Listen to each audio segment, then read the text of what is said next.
Hello and welcome to physio. আমি doctor Nazmul Hasan, একজন physiotherapist. আজকে আমি একটা টপিক নিয়ে আলোচনা করব, সেটা হলো কি আপনাদের অনেক কারো হাঁটু ভাঁজ হয় না। এই হাঁটু ভাঁজ হওয়ার যে জিনিসটা, এটা অনেক সময় আমাদের অস্টিও আর্থারাইটিস হোক, অথবা এসিএল ইঞ্জুরি হোক, অথবা নি রিপ্লেসমেন্টের হোক, এরপরে কিন্তু আমাদের হাঁটুটা ভাঁজ হতে চায় না। তো এই হাঁটুটাকে আমরা ভাঁজ করার জন্য যে এক্সারসাইজগুলো করব, সেই এক্সারসাইজগুলো আজকে এই ভিডিওতে আমি আপনাদের ডেমনস্ট্রেট করব বা দেখিয়ে দেবো, যেগুলো আপনারা বাড়িতে করে সহজে হাঁটু ভাঁজ করতে পারবেন। চলুন দেখে নেওয়া যাক কি কি এক্সারসাইজ আপনারা করবেন। তো প্রথম এক্সারসাইজ দেখানোর আগে কিছু ইনফরমেশন দিয়ে রাখি, যেটা হচ্ছে যে আমাদের এই পায়ের এই সাইডটাকে আমরাকে বলি মিডিয়াল সাইড, মানে ভিতরের সাইডটাকে, ধরুন এই দুটো পায়ের মাঝখানে এই যে সাইডটা আছে এটাকে আমরা বলি মিডিয়াল সাইড, আর বাইরের যে সাইডটা আছে এটাকে আমরা বলি ল্যাটারাল সাইড। এক নম্বর জিনিস। দ্বিতীয় জিনিস হচ্ছে যে এই বনটাকে, মানে হাঁটুর নিচে যে ভাঁজ হয়ে আছে এখান থেকে এই নিচে, এটাকে আমরা বলি সিন বোন বা টিবিয়া, এবং উপরের দিকটাকে আমরা বলি ফিমার। ঠিক আছে?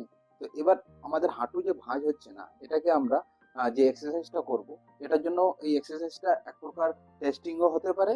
দ্বিতীয় জিনিস হচ্ছে এটা এটা দিয়েই আপনার হাঁটু ভাঁজ করার যে জিনিসটা সেটা চলে আসবে। তো এটার জন্য আমি একটা সলিড বেল্ট নিয়েছি। এটার জন্য সলিড বেল্ট বা বাড়িতে আপনারা গামছা নিয়েও করতে পারেন। তো কিভাবে করবেন দেখুন। প্রথম এক্সারসাইজটার জন্য আমি একটা সলিড বেল্ট নিয়ে নিচ্ছি। এই সলিড বেল্টটাকে প্রথমে হচ্ছে যে দুভাবে আমরা ধরব।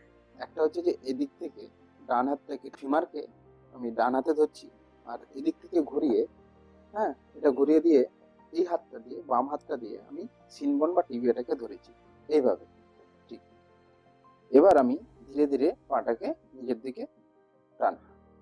এটা যে প্রেসারটা, এই যে এই প্রেসারটাকে এভাবে টেনে ধরে আছি, এদিক থেকে একটা প্রেসার দিয়ে রেখেছি, এদিক থেকে একটা প্রেসার দিয়েছি সমানভাবে, দিয়ে এইভাবে নিজের দিকে টানবো, দিয়ে আবার মেলে দেবো। এভাবে টানছি, আবার এদিকভাবেই ঠেলছি। এই এক্সারসাইজটা করার সময় আপনি দেখবেন হয়তো আপনার মিডিয়াল সাইডে মানে এরকম প্রেসার দিয়ে যখন করছেন, মানে এটা আপনার ফিমারটাকে বাইরে প্রেসার দিচ্ছেন, টিবিয়াটাকে ভিতরের দিকে দিচ্ছেন, এটাতে আপনার কমফোর্টেবল ফিল হতে পারে। অথবা উল্টো দিকটাও আপনার হতে পারে। এরকম উল্টো দিকটা বলতে আপনার টিবিয়াটাকে তখন বা সিনবোনটাকে, আমরা হাঁটুর নিচে যে বনটা আছে এটাকে বাইরের দিকে, আর এই ফিমারটাকে ভিতরের দিকে, এইভাবে যে প্রেসারটা দিয়ে রাখছি, এইভাবে আপনাকে চেক করে নিতে হবে যে আপনার কোনটাতে কমফোর্টেবল হচ্ছে। যেটাতে আপনার কমফোর্টেবল হচ্ছে সেই দিকটাতে আপনি এই এক্সারসাইজটা করবেন। যে আপনাকে দুটোই করতে হবে এমন কোনো ব্যাপার নেই, দুটো করলে বেটার। বা আপনি যদি যেই দিকটায় আপনার কমফোর্টেবল ফিল হচ্ছে, ধরুন মিডিয়াল সাইডে আপনার বা ভেতরের দিকে, যখন আপনি ফিমারটাকে ভিতরের দিকে রাখছেন তখন আপনার আরাম হচ্ছে, আর অথবা আপনি ফিমারটাকে বাইরের দিকে রাখছেন তখন আপনার আরাম হচ্ছে, এটা আপনি চেক করে নিয়ে দুরকম ভাবে দেখানো হলো, যেটা আপনার আরাম হচ্ছে সেটা করুন। এটা হলো আমাদের ফার্স্ট এক্সারসাইজ। এবার সেকেন্ড এক্সারসাইজ যেটা হচ্ছে, সেটা এবার আপনি দেখুন কিভাবে করছি। সেকেন্ড যে এক্সারসাইজটা, সেটার জন্য আমি স্ট্রেচিং বেল্টটাকে বা স্ট্যাটিক, যেটা আমি রিজিড বেল্টটা ইউজ করছি বা গামছাটা, এখানটায় আমি বেঁধে নেবো এইভাবে টাইট করে দুদিক থেকে বেঁধে নিয়ে এন্ড পজিশনে ধরে থাকলাম। ধরে নিজেকে আমি একটু শুয়ে গেলাম। আমার যতটা ভাঁজ হচ্ছে সেখান থেকে, নর্মালি যতটা ভাঁজ হচ্ছে, তারপরে সেখান থেকে আমি হাতের জোরে নিজের দিকে টানতে শুরু করলাম। এভাবে টানবো, আবার নিয়ে যাব, আবার টানবো, আবার নিয়ে যাব।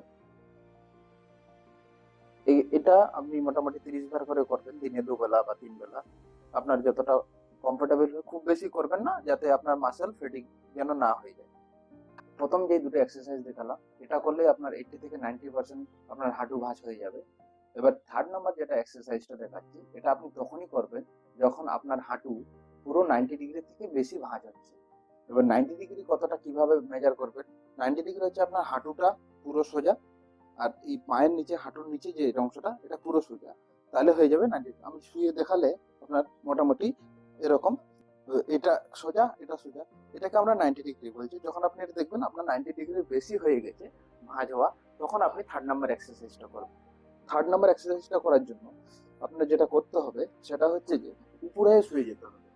এভাবে উপরে শুয়ে গেলেন, এবার ধরুন হাঁটুটাকে ভাঁজ করছেন, তার জন্য আপনি আপনার এই স্ট্রেচিং বেল্টটাকে দিয়ে যেরকম ভাবে আগের এক্সারসাইজটা 2 নম্বর এক্সারসাইজ বেঁধেছিলেন, সেম এভাবে বেঁধে নেবেন।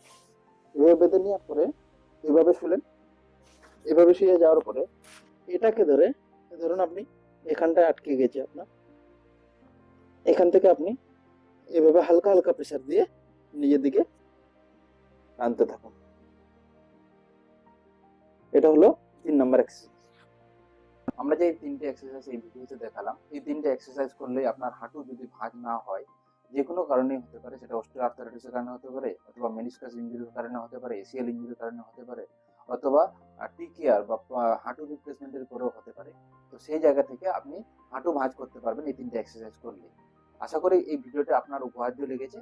তো আমাদের চ্যানেলটিকে সাবস্ক্রাইব করে রাখুন। এরকম ছোট ছোট আমরা ফিজিওথেরাপি রিলেটেড ভিডিও নিয়ে আসবো এই চ্যানেলে, এবং যেটা আপনার ডেইলি লাইফে অনেক উপকারে আসবে। ধন্যবাদ।